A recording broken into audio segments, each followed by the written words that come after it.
আসসালামু আলাইকুম প্রিয় দর্শক বন্ধুরা, ইস্টার্ন ব্যাংক পিএলসি এর এমডি আলী রেজা, ব্যাংকের এমডি আলী রেজা সাহেবের আজকে কিছু কুকীর্তি আপনাদের সামনে বর্ণনা করব। সেটা হচ্ছে উনি ব্যাংকের মহিলা কর্মচারীদেরকে বিভিন্নভাবে প্রলোভন দেখিয়ে তাদেরকে বিদেশে ট্যুর করার জন্য বাধ্য করে ব্ল্যাকমেলের মাধ্যমে।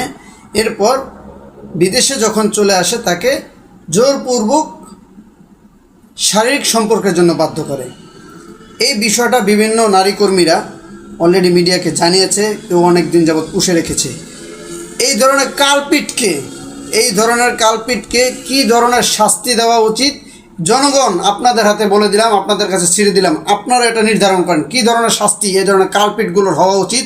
এই ধরনের জোরপূর্বক মানুষকে ব্ল্যাকমেল করে, মেয়েদেরকে ব্ল্যাকমেল করে এইভাবে ধর্ষণ করলে কি তার শাস্তি হওয়া উচিত, আপনারা সেটি কমেন্ট বক্সে জানাবেন।